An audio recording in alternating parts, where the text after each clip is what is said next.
കുട്ടികൾ മയക്കുമരുന്നിലേക്കും മറ്റും വഴി തെറ്റാതിരിക്കാനാണ് സൂംബ ഡാൻസ് എന്ന ആശയം മുഖ്യമന്ത്രി മുന്നോട്ട് വെച്ചത്. നമ്മുടെ ഇടയിൽ മിക്കയിടത്തും ബോഡി ഫിറ്റ്നസിന് വേണ്ടി ഈ സൂംബ ഡാൻസ് നടത്തുന്നുണ്ട്. അതിനെതിരെ അയാൾ യൂട്യൂബിൽ കണ്ട ഏതോ അശ്ലീല വീഡിയോയുമായി താരതമ്യം ചെയ്ത് അല്പവസ്ത്രം ധരിച്ചു എന്നൊക്കെ പറഞ്ഞ് എതിർപ്പുമായി ആദ്യം വന്നത് നമ്മൾ ഇന്നലെ കണ്ടതാണ്. പിന്നാലെ കുട്ടി ലീഗുകാരും ബഹാവുദ്ദീൻ മൗലിയാരും മറ്റും കൂടിയിട്ടുണ്ട്. അവരുടെ മതരാഷ്ട്രം താലിബാനിൽ വിദ്യാഭ്യാസം നടത്തുന്നത് പോലെ കേരളത്തിലും വേണം എന്നതാണ് ഇക്കൂട്ടരുടെ കിനാവ്. ജമാഅത്ത് UDF-ൽ ഭാവിയിൽ അധികാരത്തിൽ വരികയാണെങ്കിൽ മിക്കവാറും വിദ്യാഭ്യാസ വിചക്ഷണന്മാർ ഇക്കൂട്ടരാകും. അങ്ങനെ പരിണാമ സിദ്ധാന്തവും മറ്റു ശാസ്ത്ര പഠനങ്ങളും ടെക്സ്റ്റുകളിൽ നിന്നും നീക്കുവാനും ഇക്കൂട്ടർ തീരുമാനിക്കും. ആൺകുട്ടിയും പെൺകുട്ടിയും ഒരേ ക്ലാസ്സിൽ പഠിക്കുന്നത് പോലും മതവിരുദ്ധമായതിനാൽ അതും നിരോധിക്കും. മതമൗലികവാദികളിൽ നിന്നും മേലൊപ്പ് വാങ്ങി സ്കൂളുകളിൽ പരിഷ്കാരം നടപ്പിലാക്കേണ്ട ഗതികേടിലേക്കാണ് കേരളം നീങ്ങുന്നത്. താലിബാൻ ഫാൻസിനെ തിരിച്ചറിഞ്ഞാൽ നമുക്ക് രക്ഷപ്പെടാം. നമസ്കാരം.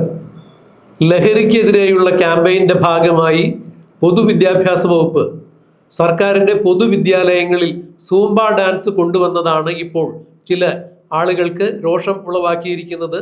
സമൂഹത്തിൽ ഇപ്പോൾ സൂംബ ഡാൻസിനെ കുറിച്ചുള്ള വിവാദമാണ്. പ്രത്യേകിച്ചും ന്യൂനപക്ഷ വിഭാഗങ്ങൾക്കിടയിൽ സൂംബ ഡാൻസ് കത്തിപ്പടർന്നുകൊണ്ടിരിക്കുന്നു. ലഹരി വിരുദ്ധ ക്യാമ്പയിൻ എന്ന രീതിയിൽ സർക്കാർ ആവിഷ്കരിച്ച ഈ പരിപാടിക്കെതിരെ മുസ്ലിം സംഘടനകൾ പരസ്യമായി തന്നെ അഭിപ്രായ പ്രകടനവുമായി രംഗത്തെത്തിയിരിക്കുന്നു. ആൺകുട്ടികളും പെൺകുട്ടികളും ഒരുമിച്ച് നിന്ന് ഡാൻസ് കളിക്കുന്നത് ഒരു കാരണവശാലും അംഗീകരിക്കത്തക്കതല്ല, അത് മതവികാരങ്ങൾക്ക് നിരക്കുന്നതല്ല എന്നാണ് പല മതസംഘടനകളും അഭിപ്രായപ്പെട്ടിരിക്കുന്നത്. മറ്റു ചില ന്യൂനപക്ഷ മതസംഘടനകൾ പറഞ്ഞിരിക്കുന്നതാകട്ടെ, സംഗീതവും ചില കലാരൂപങ്ങളും ഇസ്ലാമിന് നിഷിദ്ധമാണ്, അതുകൊണ്ട് അത്തരത്തിലുള്ള ചില കാര്യങ്ങൾക്ക് കുട്ടികളെ ഉപയോഗിക്കുന്നതിനോട് ഞങ്ങൾക്ക് യോജിക്കാൻ കഴിയില്ല എന്നാണ് പറയുന്നത്. മതം വിദ്യാഭ്യാസ മേഖലയിലേക്കും ഭരണതലത്തിലേക്കും കൈകടത്തുന്നതിന്റെ ഏറ്റവും വലിയ മാറ്റമാണ്, ദോഷകരമായ മാറ്റമാണ് ഇതിലൂടെ നാം വീണ്ടും കാണുന്നത്. പൊതുവിദ്യാഭ്യാസ മേഖലയിൽ ജനാധിപത്യപരമായി തെരഞ്ഞെടുക്കപ്പെട്ട ഒരു സർക്കാർ ജനാധിപത്യപരമായ രീതിയിൽ ഒരു മാറ്റം കൊണ്ടുവരുമ്പോൾ ആരോടൊക്കെ എന്തിനോടൊക്കെ അഭിപ്രായം ചോദിക്കണം എന്നുള്ള ചില ശാഠ്യങ്ങളാണ് ഉയർന്നു വരുന്നത്. എനിക്ക് എൻ്റെ മതവിശ്വാസത്തെ മുറുകെ പിടിക്കാനും എൻ്റെ മതവിശ്വാസം അനുസരിച്ച് ജീവിക്കാനും എൻ്റെ കുട്ടികളെ അത്തരത്തിൽ വളർത്തുവാനുമെല്ലാം താല്പര്യമുണ്ട്, അധികാരമുണ്ട്, സ്വാതന്ത്ര്യമുണ്ട്. അതിന് ഭരണഘടന നമുക്ക് ഏവർക്കും അനുവാദം നൽകുന്നുമുണ്ട്. എന്നാൽ പൊതുവിദ്യാഭ്യാസ വകുപ്പ് നടപ്പാക്കുന്ന ജനാധിപത്യപരമായ രീതിയിൽ നടപ്പാക്കുന്ന ഒരു വിദ്യാഭ്യാസ പരിപാടിയിൽ മാറ്റം വരുത്തണം എന്ന് എൻ്റെ മതബോധം ശാഠിക്കുകയാണെങ്കിൽ എൻ്റെ മതബോധത്തിന് എന്തോ കുഴപ്പമുണ്ട് എന്ന് വേണം മനസ്സിലാക്കാൻ. എൻ്റെ മതബോധം പൊതുവിദ്യാഭ്യാസ വകുപ്പ് അംഗീകരിച്ച് നടപ്പാക്കുന്ന പ്രവൃത്തികളോട് യോജിക്കാൻ കഴിയില്ല എന്നുണ്ടെങ്കിൽ ഞാൻ അതിൽ നിന്ന് മാറി നിൽക്കുക, അല്ലാതെ അത് പുനഃപരിശോധിക്കണം എന്ന് സർക്കാരിനോട് ആവശ്യപ്പെടുന്നതിൽ എന്ത് യുക്തിയാണ് ഉള്ളത് എന്ന് മനസ്സിലാക്കാൻ കഴിയുന്നില്ല. നിർഭാഗ്യവശാൽ ഇവിടുത്തെ പല ന്യൂനപക്ഷ സംഘടനകളും ഭരണത്തിലേക്ക് കൈകടത്തുന്നതിന്റെ ചില കടന്നുകയറ്റമായി ഇതിനെ വ്യാഖ്യാനിക്കാൻ സാധിക്കും എന്ന് തന്നെയാണ് മനസ്സിലാക്കാൻ കഴിയുന്നത്. അടുത്തിടെ നമ്മൾ പത്രത്തിൽ ഒരു വാർത്ത കണ്ടായിരുന്നു. താലിബാനിൽ ചില അടുക്കളകൾക്ക് ജനാലകൾ നിരോധിച്ചിരിക്കുന്നു എന്നുള്ളതാണ്. സാധാരണഗതിയിൽ അടുക്കളയിൽ പെരുമാറുന്നത് സ്ത്രീകളാണല്ലോ. അടുക്കളയിൽ നിൽക്കുന്ന സ്ത്രീകളെ പുറമേ നിന്നുള്ള ആളുകൾ കാണാതിരിക്കുവാനും പുറമേ നിന്നുള്ള ആളുകളെ അടുക്കളയിൽ നിൽക്കുന്ന സ്ത്രീകൾ കാണാതിരിക്കുവാനും വേണ്ടിയാണ് താലിബാൻ ഭരണകൂടം താലിബാനിലെ അടുക്കളകളുടെ ജനലുകൾ നിരോധിക്കുന്നത് എന്നുള്ള വാർത്തയാണ് നമ്മൾ പത്രമാധ്യമങ്ങളിലൂടെ കണ്ടത്. എവിടെ എത്തി നിൽക്കുന്നു നമ്മുടെ സമൂഹത്തിന്റെ ചിന്താഗതി എന്നുള്ളതിന് ഏറ്റവും പുതിയൊരു ഉദാഹരണം തന്നെയാണ് ഇത്. എന്നാൽ ഇത് നമ്മുടെ നാട്ടിലല്ല എന്നുള്ളത് ആശ്വാസകരം തന്നെയാണ്. എന്നാൽ മതന്യൂനപക്ഷങ്ങൾ തിങ്ങിപ്പാർക്കുന്ന ഒരു ജില്ലയിൽ ഒരു കുട്ടി ശാസ്ത്രീയ നൃത്തം പഠിച്ചു, ക്ലാസിക്കൽ നൃത്തം പഠിച്ചു എന്നുള്ളതിന്റെ പേരിൽ ആ കുട്ടിക്ക് മതപരമായ ചില വിലക്കുകൾ ഉണ്ടായി എന്നുള്ളത് ഇപ്പോഴും കേരള സമൂഹത്തിന്റെ മുന്നിലുണ്ട്. സാനിയ മിർസ ടെന്നീസ് കളിക്കുമ്പോൾ അവർ മതപരമായ വസ്ത്രം ധരിക്കണം എന്ന് വരെ പറഞ്ഞ ചില മതപുരോഹിതന്മാർ നമ്മുടെ നാട്ടിലുണ്ട് എന്ന് വേണം മനസ്സിലാക്കാൻ.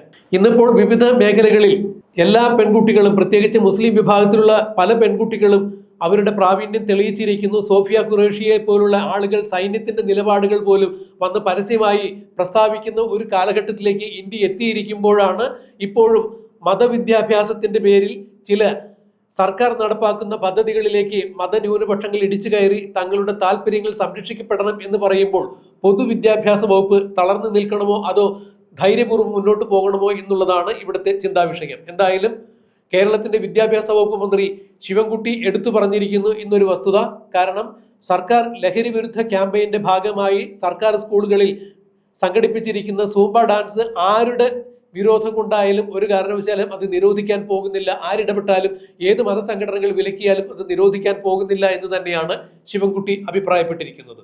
എന്തിനാണ് ഇത്തരത്തിൽ മതസംഘടനകൾ ഒച്ചപ്പാടുണ്ടാക്കുന്നത് എന്ന് മനസ്സിലാക്കാൻ സാധിക്കുന്നില്ല. മതസംഘടനകൾക്ക് അവരുടേതായിട്ടുള്ള അഭിപ്രായം പറയാം. അവരുടെ മതവിശ്വാസങ്ങൾ പുലർത്തുന്നതിന് അവർക്ക് അധികാരമുണ്ട്. ഭരണഘടന അതിന് അവകാശം നൽകുന്നുണ്ട്.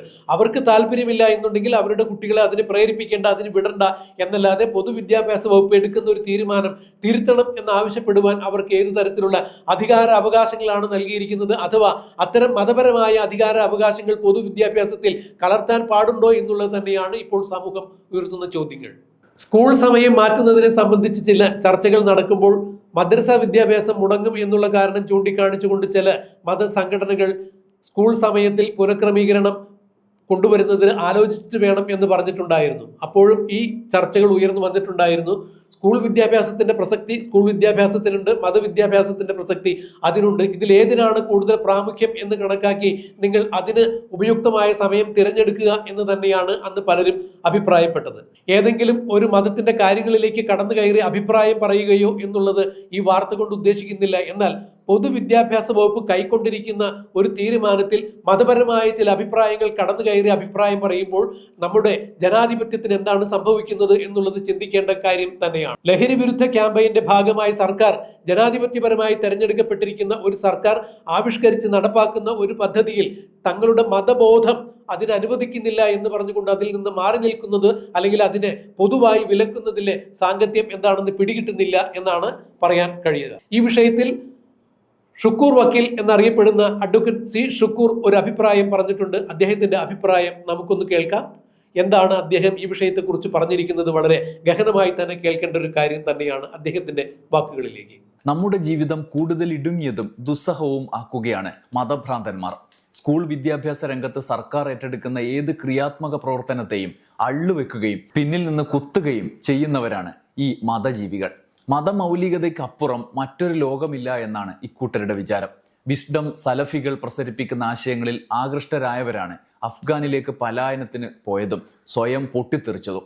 കുറച്ചുനാൾ മുമ്പാണ് പെരിന്തൽമണ്ണയിൽ ഇക്കൂട്ടർ രാത്രി 10 മണിക്ക് ശേഷം പൊതുജനങ്ങൾക്ക് ശല്യമാക്കുന്ന രീതിയിൽ പരിപാടി നടത്തിയത് പോലീസ് തടഞ്ഞപ്പോൾ പോലീസിന് നേരെ കുതിര കയറിയത്. ആ മത പോലീസ് ചമയലിനാണ് PK കുഞ്ഞാലിക്കുട്ടി സാഹിബ് മുതൽ ഷാഫി പറമ്പിൽ വരെയുള്ള UDF നേതാക്കൾ നിരനിരയായി നിന്ന് കോറസ് പാടിയത്. കുട്ടികൾ മയക്കുമരുന്നിലേക്കും മറ്റും വഴി തെറ്റാതിരിക്കാനാണ് സൂംബ ഡാൻസ് എന്ന ആശയം മുഖ്യമന്ത്രി മുന്നോട്ട് വെച്ചത്. നമ്മുടെ ഇടയിൽ മിക്കയിടത്തും ബോഡി ഫിറ്റ്നസിന് വേണ്ടി ഈ സൂംബ ഡാൻസ് നടത്തുന്നുണ്ട്. അതിനെതിരെ അയാൾ യൂട്യൂബിൽ കണ്ട ഏതോ അശ്ലീല വീഡിയോയുമായി താരതമ്യം ചെയ്ത് അല്പവസ്ത്രം ധരിച്ചു എന്നൊക്കെ പറഞ്ഞ് എതിർപ്പുമായി ആദ്യം വന്നത് നമ്മൾ ഇന്നലെ കണ്ടതാണ്. പിന്നാലെ കുട്ടി ലീഗുകാരും ബഹാവുദ്ദീൻ മൗലിയാരും മറ്റും കൂടിയിട്ടുണ്ട്. അവരുടെ മതരാഷ്ട്രം താലിബാനിൽ വിദ്യാഭ്യാസം നടത്തുന്നത് പോലെ കേരളത്തിലും വേണം എന്നതാണ് ഇക്കൂട്ടരുടെ കിനാവ്. ജമായത്ത് UDFൽ ഭാവിയിൽ അധികാരത്തിൽ വരികയാണെങ്കിൽ മിക്കവാറും വിദ്യാഭ്യാസ വിചക്ഷണന്മാർ ഇക്കൂട്ടരാകും. അങ്ങനെ പരിണാമ സിദ്ധാന്തവും മറ്റു ശാസ്ത്ര പഠനങ്ങളും ടെക്സ്റ്റുകളിൽ നിന്നും നീക്കുവാനും ഇക്കൂട്ടർ തീരുമാനിക്കും. ആൺകുട്ടിയും പെൺകുട്ടിയും ഒരേ ക്ലാസ്സിൽ പഠിക്കുന്നത് പോലും മതവിരുദ്ധമായതിനാൽ അതും നിരോധിക്കും. നല്ല കിനാക്കൾ കേരളീയ പൊതുമണ്ഡലത്തിലെ ഇസ്ലാമോഫോബിക് ആക്കുന്നതിൽ മുഖ്യ പങ്ക് വഹിക്കുന്നത് ഇക്കൂട്ടരാണ്. ഇക്കാണുന്നത് നിലമ്പൂർ തെരഞ്ഞെടുപ്പിന്റെ നിഗളിപ്പാണ്. മതമൗലികവാദികളിൽ നിന്നും മേലൊപ്പ് വാങ്ങി സ്കൂളുകളിൽ പരിഷ്കാരം നടപ്പിലാക്കേണ്ട ഗതികേടിലേക്കാണ് കേരളം നീങ്ങുന്നത്. താലിബാൻ ഫാൻസിനെ തിരിച്ചറിഞ്ഞാൽ നമുക്ക് രക്ഷപ്പെടാം എന്നാണ് ഷുക്കൂർ വക്കീൽ പറയുന്നത്.